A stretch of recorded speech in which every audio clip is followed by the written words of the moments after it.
YouTube के सभी दर्शकों को मेरी ओर से व हमारी पार्टी राष्ट्रीय जनहित विकास पार्टी की ओर से सभी देशवासियों के चरणों में कोटि कोटि नमन। जन जागरण अभियान के तहत आज इसी कड़ी में मैं आपके सामने एक वीडियो संदेश के माध्यम से एक ऐसा मुद्दा आपके सामने रख रहा हूँ जो बहुत ही गंभीर और सटीक बैठता है। जैसे ही चुनाव आए, चुनाव के बाद आपने देखा मोदी जी जहाँ भी जिस प्रांत में जाते, जो भी कोई झूठी वाहवाही लेनी होती, तो क्योंकि आज देश का बड़ा दुर्भाग्य है कि जिन लोकतंत्र के चारों स्तंभों को अपना अपना काम ईमानदारी से करना था, ऐसे करते हुए तो निश्चित ही इस देश की दशा और दिशा और ऐसा देश जो कभी प्राचीन में जिसको सोने की चिड़िया कहा जाता था, शायद चारों जब लोकतंत्र के स्तंभ अपना अपना काम करते तो निश्चित ही देश उसी जगह पर दोबारा फिर विराजमान होता। लेकिन देश का दुर्भाग्य है कि आज मोदी जी को मीडिया के द्वारा और जो भी विधायिका है, कार्यपालिका है, न्यायपालिका है और जो चौथा स्तंभ जो एक मीडिया है, वो सब शायद इसी आज उधेड़बुन में है कि कैसे ज़्यादा से ज़्यादा धन अर्जित किया जाए, चाहे इसके लिए हमें चाटुकारिता ही क्यों न करनी पड़े। देश और देश की जनता जाए भाड़ में। आज आपने अक्सर सुना होगा कि कहीं स्टेज पर मोदी तो नहीं कहता, लेकिन मोदी की जो एक चाटुकारिता की टीम है, मोदी है तो मुमकिन है। मैं आपको ये बताना चाहता हूँ कि मोदी है तो मुमकिन इस देश में क्या क्या हुआ। मोदी है तो मुमकिन है आज इस देश के अंदर महंगाई जो चरम सीमा पर पहुँच गई है, जिसने देश की जनता का जीना दुर्भर कर दिया। ऐसा तभी संभव हुआ जब मोदी जी आज सत्ता पर काबिज हैं। दूसरा, जो मोदी जी हैं तो मुमकिन है, युवा जो आज बेरोजगारी की हद पर बेचारा अपने सुनहरे भविष्य को जो जिसके मन में भी कोई आशा और उम्मीद थी कि कहीं पढ़ लिख कर हम भी कोई सरकार का देश व विकास के इससे में अपना योगदान देंगे, आज उनको अपनी डिग्रियां केवल कागज़ का टुकड़ा मात्र लगती हैं। ऐसा संभव भी सिर्फ और सिर्फ मोदी जी मुमकिन है, तभी ऐसा देश के युवाओं के साथ हुआ। तीसरा, जो मूलभूत सुविधाएं जो भी कोई राजनेता है, जो सत्ता में बैठी सरकारें होती हैं, जिनका दायित्व है कि रोटी, कपड़ा और मकान, शिक्षा, स्वास्थ्य। रोटी तो जब रोजगार ही नहीं है तो रोटी की तो कोई बात। रोटी आज अगर देश की जनता से छीनी है और अगर 2 वक्त की रोटी भी बड़ी मुश्किल से मिलती है, तो इसके लिए ये मोदी जी हैं तो मुमकिन है इसके लिए भी मोदी जी ही जिम्मेवार हैं।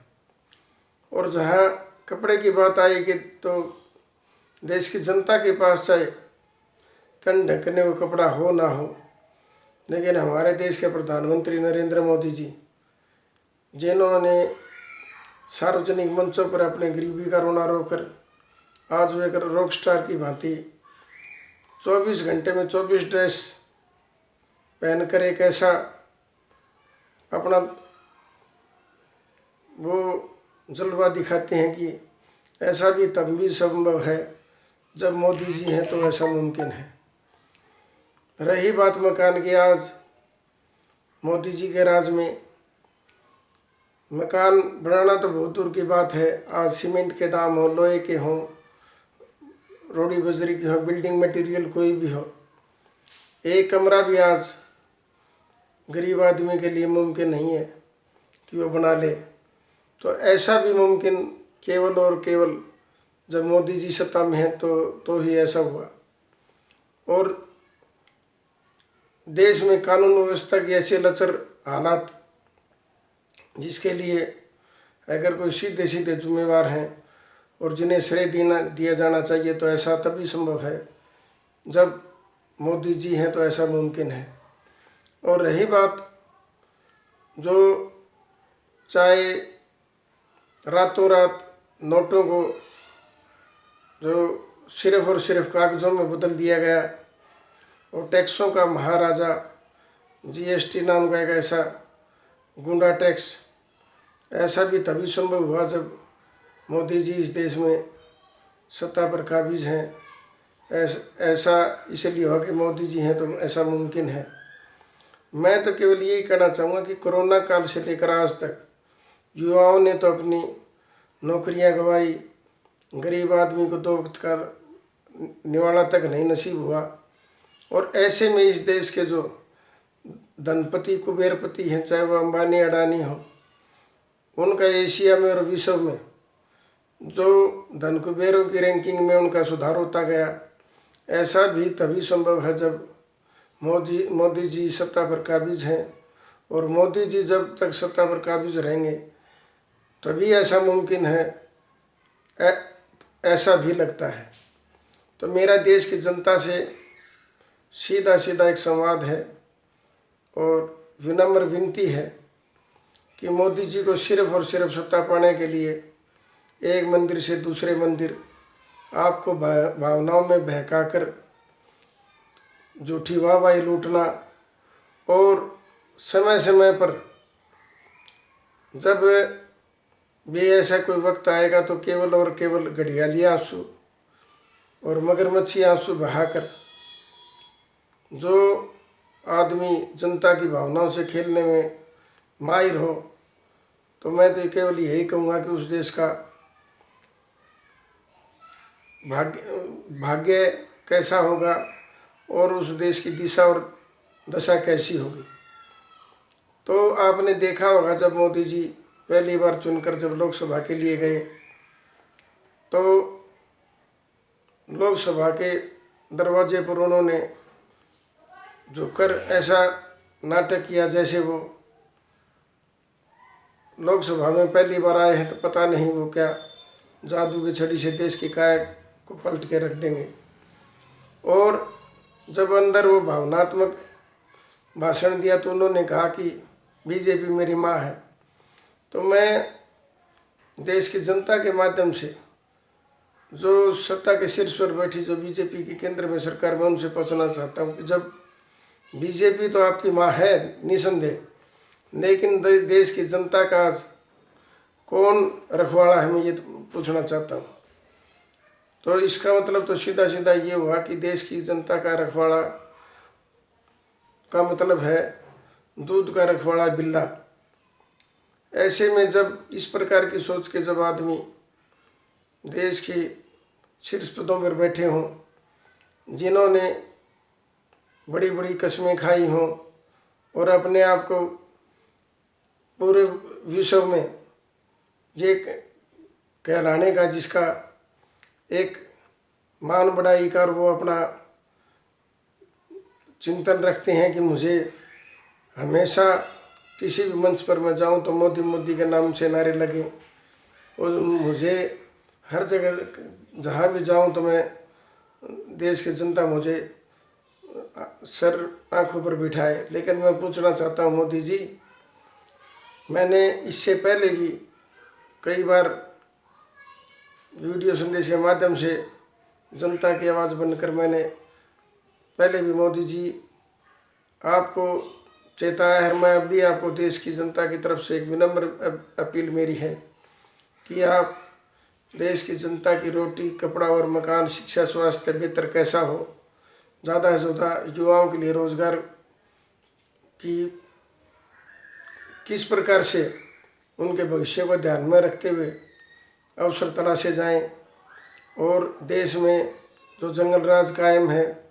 आज केवल और केवल कानून तो केवल गरीबों पर काम करता है। शीर्ष पदों पर बैठे के लिए तो कानून भी शायद एक नाम मात्र का रह गया। जिनको कुछ भी वो कर दें तो उनको कानून नाम से कोई भय ही नहीं है। अक्सर आपने देखा जो सरकारों में बैठे बड़े बड़े शीर्ष पदों पर बैठे, उनके चाहे वो कहीं गरीबों पर गाड़ी चढ़ाने का मामला हो, चाहे कहीं कोई किसी प्रकार की और घटना हो, तो वो जब तक सत्ता के जो शीर्ष पर बैठे राजनेता हैं उनके साथ जब उनका घालमेल है तो उनको ये लगता है जब तक मैं हूँ तो तुम्हें चिंता की कोई बात नहीं है। मैं ये कहना चाहता हूँ कि मोदी जी, आप अगर इसी प्रकार मोदी है तो मुमकिन का नारा देते रहे तो एक दिन आपको ये सर जाएगा कि बीजेपी आज हाशिए पर है। वो तभी है जब मोदी जी हैं तो ऐसा मुमकिन है। और देश का विकास तो बहुत दूर की बात है। देश धीरे धीरे आपके कार्यकलापों के द्वारा और आपकी तानाशाही प्रवृत्ति के कारण जो आज देश में अन्नदाता आंदोलन करने पर मजबूर है, और आपकी आड़ में इस देश की गाड़ी कमाई को जो बड़े बड़े राजनेता तो लूट ही रहे हैं। आपने स्वयं एक नारा दिया था, ना खाऊंगा ना खाने दूंगा।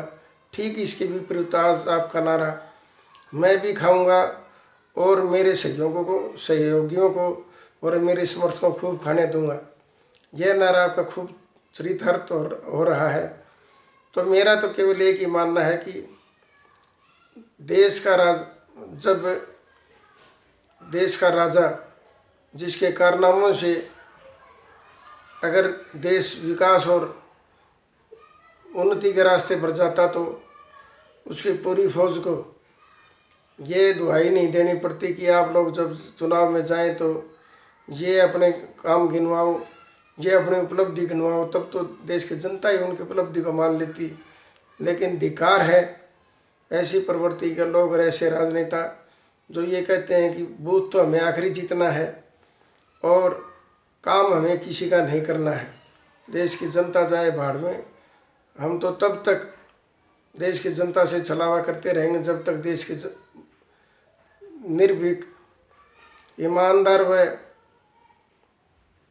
जो सत्ता देने के बाद इन राजनेताओं की इस उम्मीद